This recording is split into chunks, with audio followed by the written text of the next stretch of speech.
Good afternoon, Chuck. How are you on this post-snowstorm day? Yeah, I'm good, Roberto. Thanks so much for having me. Look, I'm trapped inside anyway. It's freezing cold, so I'm happy to be in a warm living room talking to you. Chuck, give us the Cliff Notes, who you are, what you do, and why you think you're the best person to represent. Give me the number, please.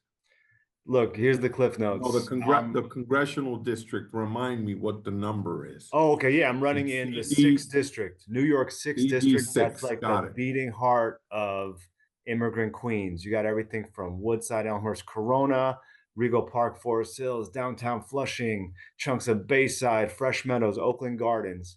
Um, and the Cliff Notes version of why I'm doing this is, look, I'm a Queens kid. My parents came to this country in the 80s. They worked as street vendors. They hustled. They worked their asses off. They eventually opened a small business in Jackson Heights. That business put food on the table for five of us. It put five of us through college. I grew up to become a U.S. diplomat under Obama. I later quit to protest Trump. That's my story.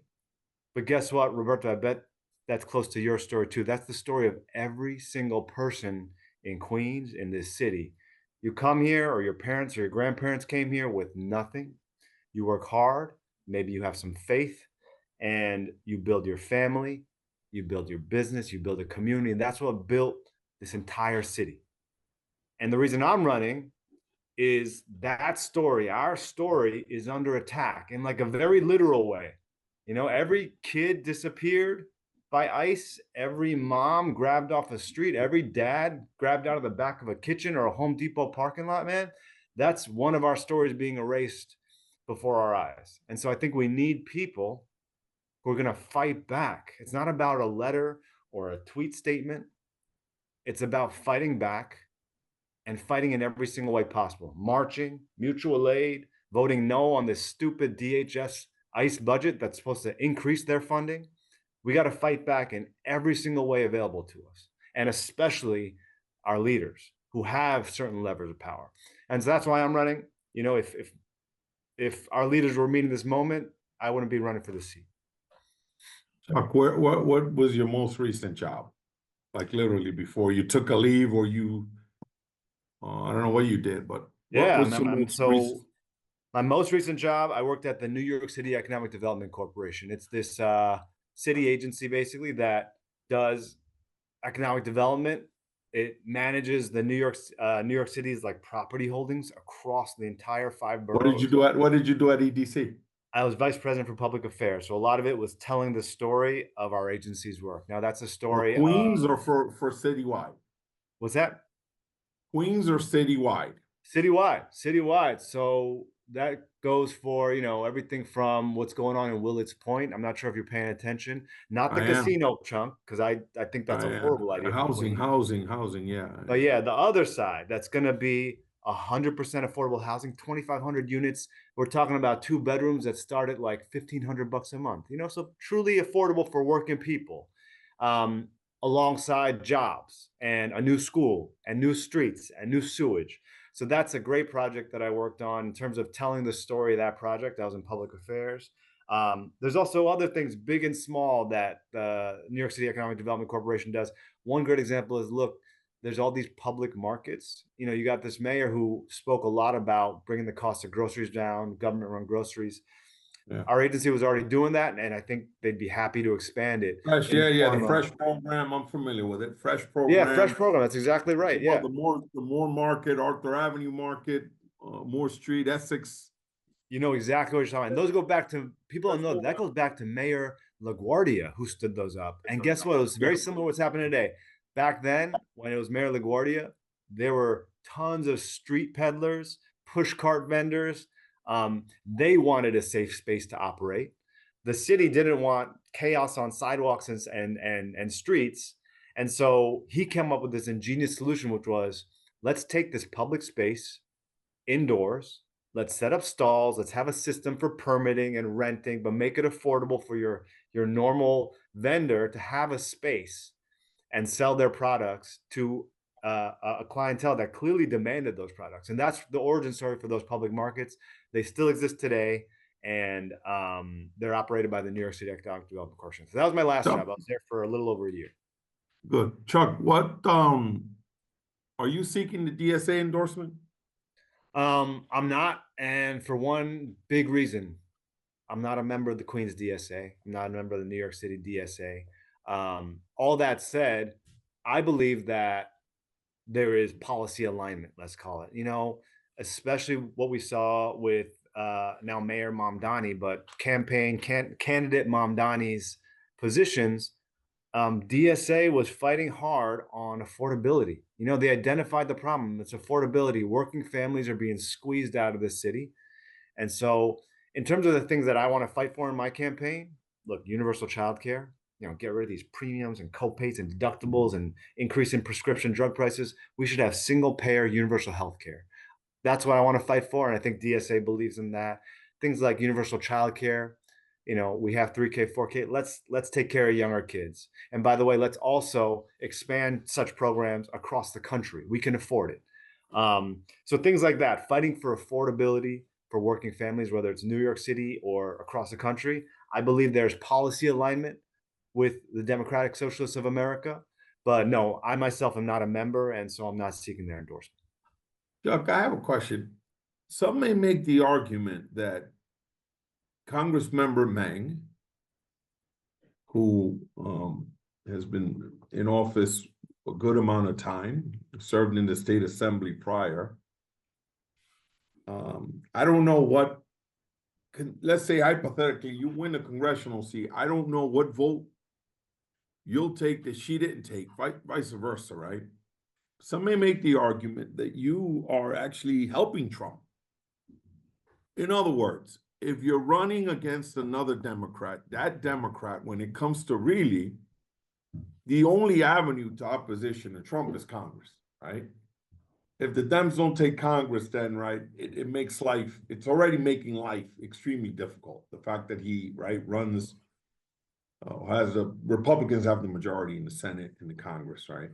You have Minority Leader Jeffries working and raising money and pouring resources into taking a majority. Now, if you're essentially running against an incumbent of the Democratic Party, they have to spend time, resources, beating back someone who may differ in one vote or maybe two votes or maybe three votes, or maybe differ on one issue, Gaza, or I don't know. What do you speak to that? Because some people will say, well, if you're fighting people within your own party. That's a great question. Yeah. I mean, I get it. Look, we need to take back the Congress. Yeah. But you're helping Trump because Congressmember Meng is going to have to run a race now, raise money, spend money. Look, I've heard the argument. Yeah. And look, I get it. Look, is maybe the bigger fight are the Republicans and the people who actually are supporting the murder that's happening in our streets. And Trump is unleashing terror in our communities, his administration, and the Republican Party that backs him. 100% agree. We need to take back Congress and take back the White House. And I want to end with this. I'll let you take the floor. Yeah. What isn't she doing? What isn't Congressmember Meng not doing? What is she not doing that warrants a primary? Yeah, that's a great question. Let me answer that. That's the right question, because every election is a choice, right? And so what exactly is a choice? What's the difference between a Chuck Park or a Congressmember Meng who's been there 12 years, who has some and what's broken, right? Here's one thing I'll say.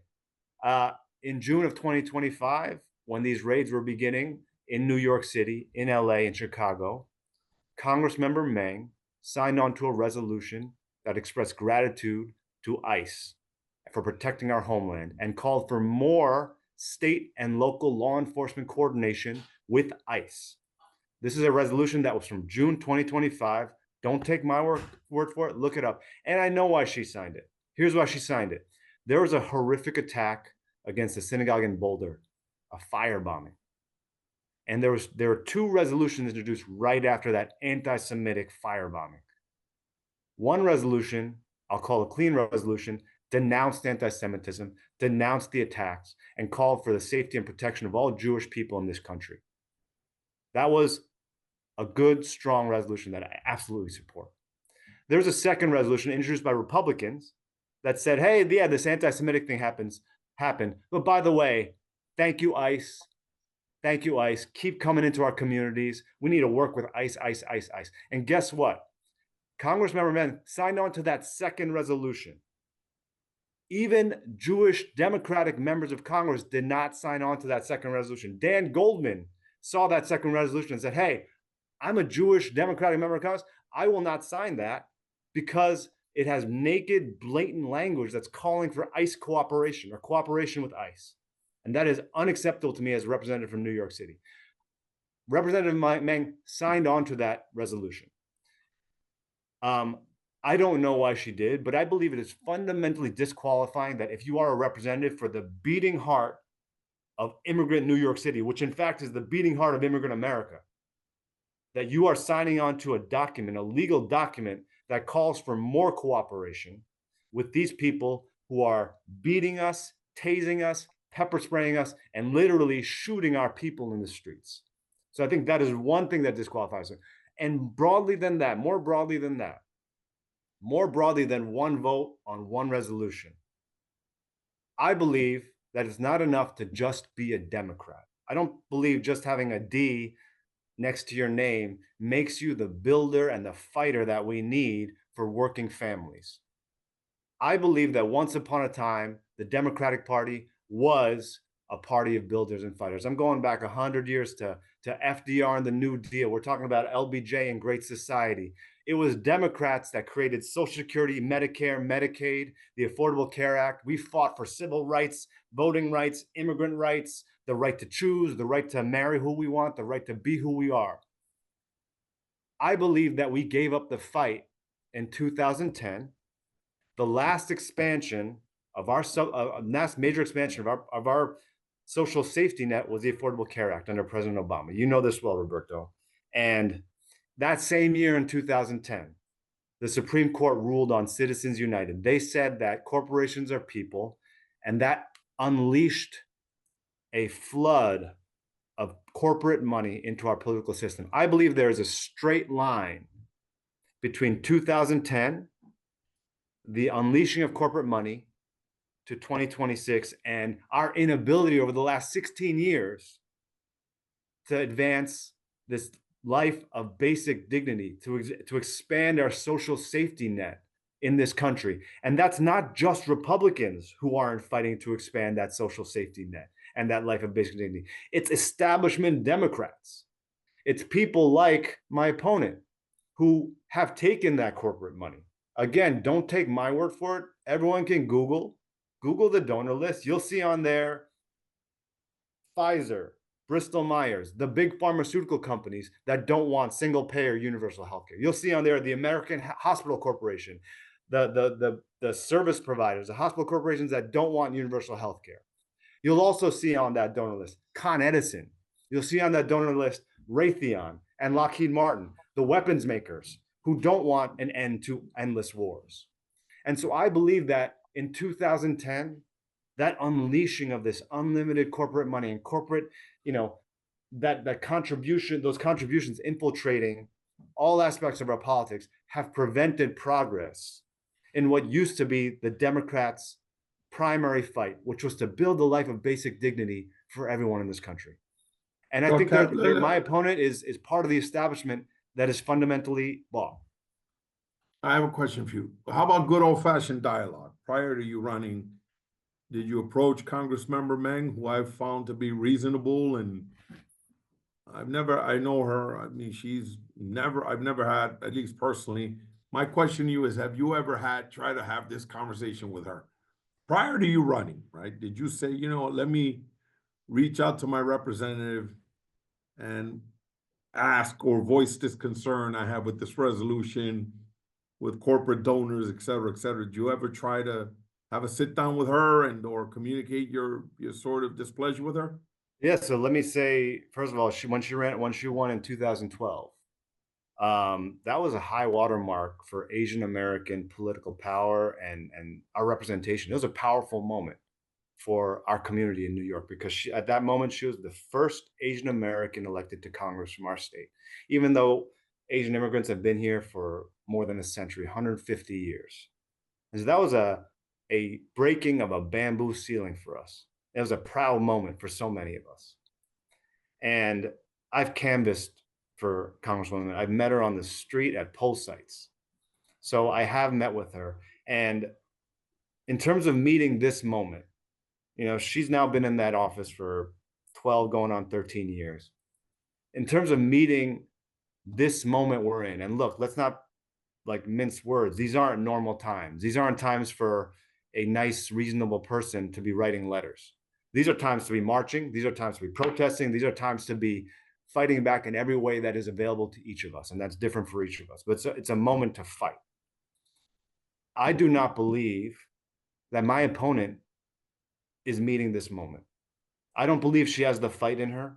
And in fact, I'll give you a very specific example. Within the borders of this district, there's a public school, PS 89 in Elmhurst, Queens. There was a young girl named Daida. She was a second grader at PS 89. She and her mom were grabbed at 26 Federal Plaza in August and swiftly detained, sent to Texas, and deported. They destroyed that dream in an instant. And guess what? After that happened, Roberto, every single elected official appropriately screamed and shouted about it. Your local city council member, your state assembly member, Governor Hochul.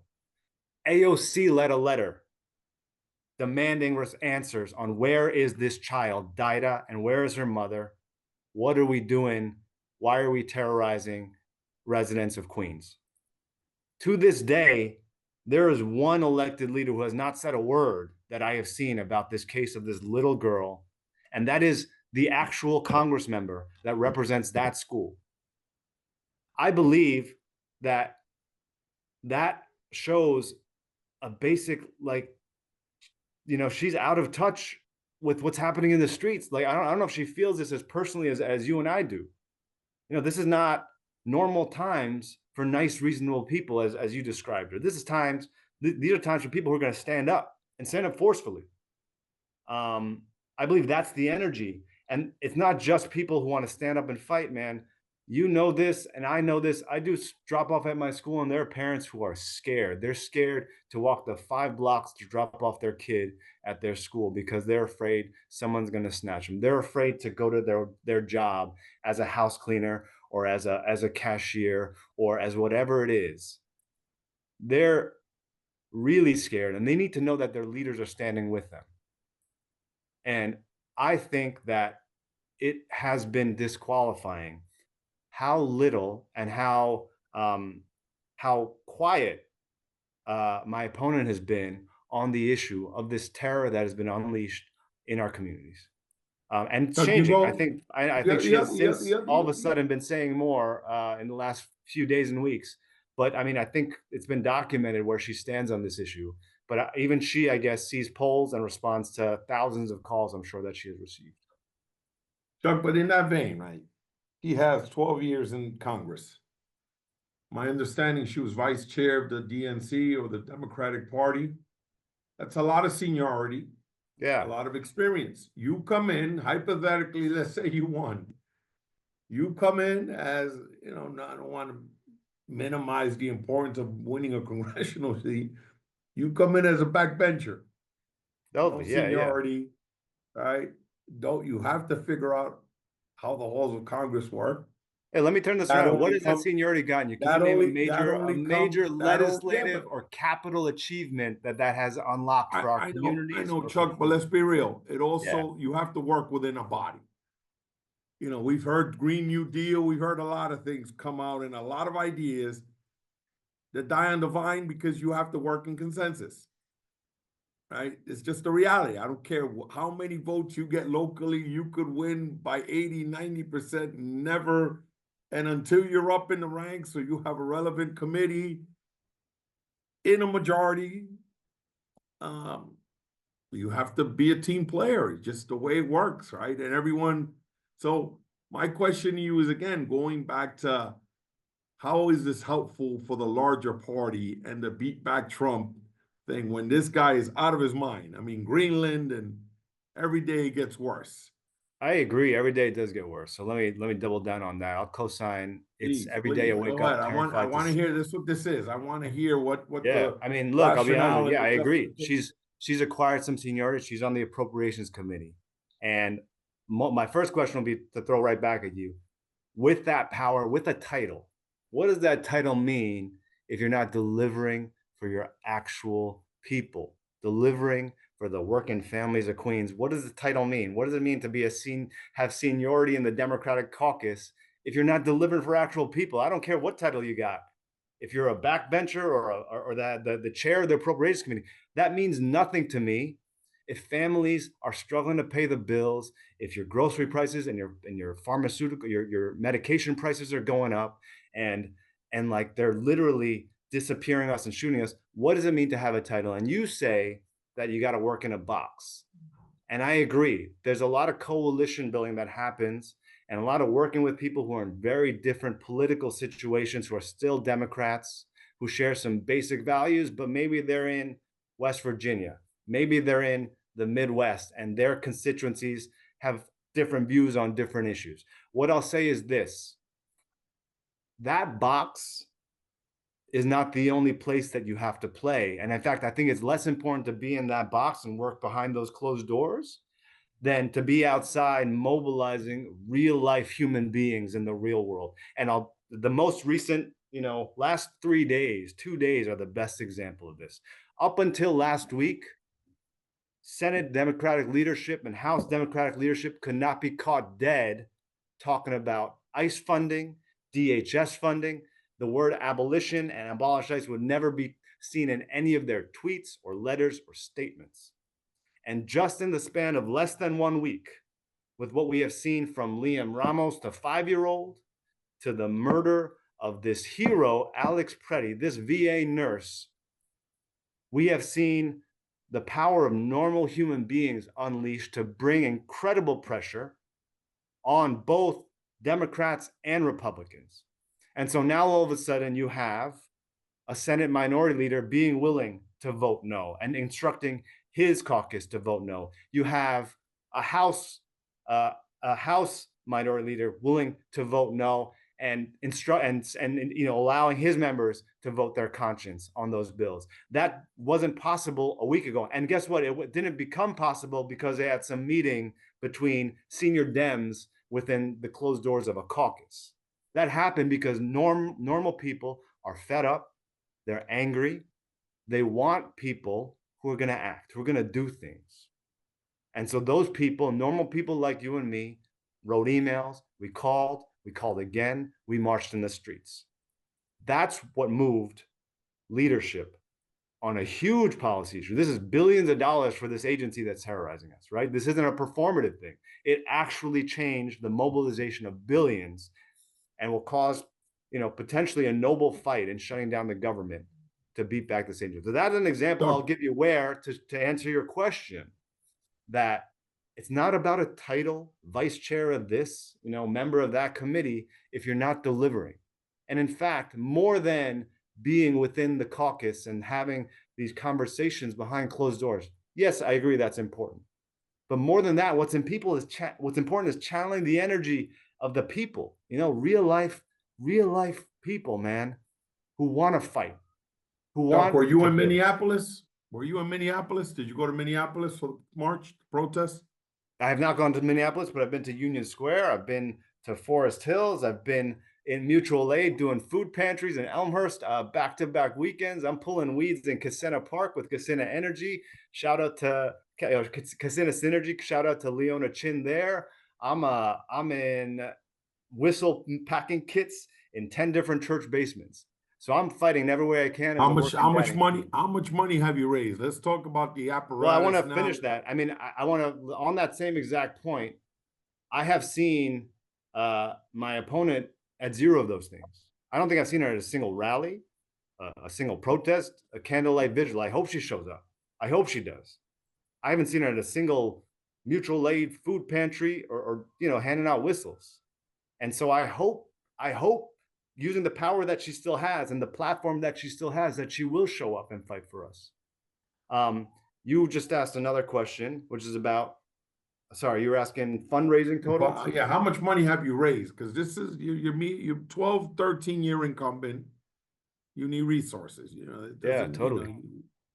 rhetoric is great, but you need to run a race, right? You need to pay staff, you need to, right, get your message out. So what are we talking about? How much have you raised? Yeah, that's a great question. I mean, you'll see it in filing soon. Look, in my first, I will launch November 17th. By the end of the year, I think I circled in on about 150K. And for me, as a nobody who is taking, outsider, yeah, I've worked in public service, but never in politics before. That's a lot of money to me. Now I understand a congressional race, man, that's no joke. And I see the sticker price on a typical congressional race anywhere in the country, but in New York City, yeah, it's expensive. This is what I'll say. I am proud of what I've been able to raise for one big reason. It's coming only sole sourced, only 100% from real human beings. I'm not taking a penny from any corporate PAC. I'm not taking a penny from any lobbyist. I'm not taking a penny from APAC or any other foreign interest PAC. And let me dive into that for 1 second. I'm a Korean. I would never take 6 figures from the South Korea Friendship PAC because I think that creates a basic conflict of interest. Just like taking money from pharmaceutical companies or defense contractors creates a conflict of interest. So I'm not taking any of that money. And that will put me at a money disadvantage. I think it puts me at a moral advantage, but it puts me at a money disadvantage. With all that said, I'm proud of what I've raised so far. I hope to keep raising based on a lot of the support I've been getting as I travel around the district. These are communities I know well, that I love, that I grew up playing arcades in. I worked at my parents' shop in Jackson Heights. I used to go to church in Parsons Boulevard in Flushing. And so it's exciting revisiting these moments in my life and, reintroducing myself to these communities. And I hope it continues the ball rolling. But look, I get it. I'm not gonna win the money game. I'm sure of that at this point. But that's because of the campaign I'm running and the types of money that I will not accept. Chuck, who's running your field? Uh, I just filled out my team. She's actually a superstar. Her name's Tiffany Chen Kumar. She's from Hell's Kitchen, but she's Chinese American, so she hung out in downtown Flushing, just like a lot of us Asian Americans did. She herself won a city council seat up in Ithaca. She has also run field campaigns upstate for congressional candidates. She's smart. She's passionate. She knows these streets. And I just brought her on. So I'm super excited. And she's running the campaign. And obviously, this is going to be a ground game, right? I'm not going to be dumping. She's both your field and campaign manager? No, I have a separate campaign manager, but Who's I your wanted to campaign say, manager? I'll tell you, I want to finish the point about field. Look, I want to absolutely prioritize the ground game. I want to knock on at least 50,000, 60,000 doors, maybe multiple times. I don't want this to be radio ads and TV ads and newspaper ads. I'll do that if I find some money on the street. But I want to meet people at their doors, meet people at street fairs, meet people at town halls. I want to do what my opponent is not doing, which is showing up in the real world and making myself available all the time to meet anybody. Agree with me, disagree with me. I am available to meet anybody. And so field is absolutely going to be the primary avenue through which I run my campaign. And I'm really excited to have brought on a field director who's very experienced. Campaign manager. Campaign manager, he's a good dude. His name's Tom Glinkowski. He is a expert storyteller. Look, he worked for Marvel Studios. He worked for Netflix. Comes from the world of film and TV. There was a big strike in a few years ago. A lot of that work dried up, and it's actually really sad to see that industry has never recovered from that, even after the strike ended. So he brought his talents to the world of politics. He ran a campaign for a great city council candidate, this guy named Ben Chu, who ran against Vicky Palladino.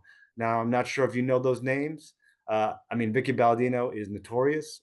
I believe she represents some of the worst instincts of, the xenophobic, hateful instincts of some people.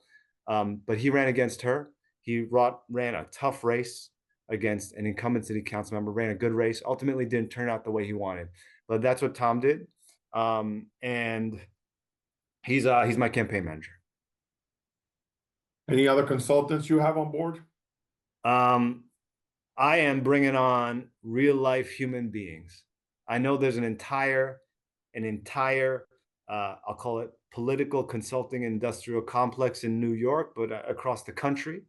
I believe these are skilled people. A lot of them are passionate, and some of them are not in it with their whole heart. You know, there's retainers and there's fees and there's, you know, overcharging for this, overcharging for that. I wanted people who have fresh ideas. In fact, I'm prioritizing hiring people who aren't fully enmeshed in politics, but are actually fully enmeshed in like what I call lowercase p politics, local organizing. Maybe you even run a board game night. Maybe you run your local like school, like PTA, whatever. Like that's the people I want to bring in. People who actually care about their local communities, lowercase politics. But I'm trying to shy away from uppercase P politics, which is, you know, whatever, you know, XYZ strategies or ABC consulting, you know, Acme, I'm using fake names, obviously, Acme Public Affairs, just because, you know, I'm not looking for mashed potatoes. I'm looking for spice. I'm looking for something that'll actually be authentic to me, that will trigger a reaction based on how I really feel about some issues. That maybe is too spicy for some people, but other people will be like, you know what, I like that. I never tasted that before, but I love it. You know, I'm not looking for some mashed potatoes on a plate. So I'm shying away from consultants. I have many friends who are in the industry, actually very skilled, qualified, experienced friends who actually can bring the spice. But I'm trying not to. I'm trying to bring in fresh thinking and outsiders as much as possible. Chuck, have you had any conversations with the Queens Democratic Party about your run? Look, I have. So I'll be completely transparent. My dad was, I think he's a district leader in Flushing. He mobilized massive voter registration among Koreans in the 90s and early 2000s, to the extent that Korean is now one of the few official languages that you see on ballots. You might have wondered why it's like Spanish, Chinese, Bengali, and Korean, even though there aren't that many Koreans in New York. It's because he mobilized a huge movement to register voters and reply to the census. That's my dad. And because of that, he was able to build and organize relationships with a lot of you know, the let's call it the political establishment in Queens and New York City. And so he's a district leader. I mentioned that to say that I've met Greg Meeks before my campaign, and I've tried to do some outreach. I'm waiting for a call back, but I'd be happy to meet with anybody who believes in the same values and the same priorities that I do. You know, we got to defend Queens against this assault from Trump. And then we got to build and fight for more. We got to build and fight for working families, healthcare, childcare, pathway to citizenship. So I'm happy to meet with anybody, whether that's Chair Meeks or otherwise. I have called him and left a voicemail. I'm waiting for a call back. Hey, if you have his ear, let him know that I'm happy to sit down for a coffee or a bagel or whatever. Chuck, thank you for your time, man. Any parting words, anything you want to add before we wrap? No, I mean, Roberto, thanks so much. I appreciate you reaching out. I appreciate you bringing real talk. You know, I'm always happy, as I mentioned to you, make myself available. I believe that this is a moment of crazy juxtaposition, man. Nationally, our country is on fire. It's real, and it's scary, and it's anxiety inducing. It's easy to like just scream into the air sometimes. At the same time that our country seems like it's on fire, I think New York City is like the last bastion of hope. Man, we got some fire here. We have some electricity here, especially with this new mayor and what he has unleashed in terms of energy, excitement, and call it even optimism for what's possible in this city and this country. And so we got both of those things happening at the same time. I'm so excited to be in this race because I want to capture that optimism. I want to channel some of that anxiety and turn it into optimism that we can do something. So I appreciate you giving me the time to talk about that a little bit. I'll be back on whenever you want. Thanks, Chuck. All the best. Good luck to you. Yeah. And we'll see what the outcome is, man. But you totally. I'm gonna win it. have a lot of passion. So have me back on after I win the primary. All right. Help me out with the general. All right, my friend, stay warm, stay cool, and be careful out there. Yeah, you too. Be well.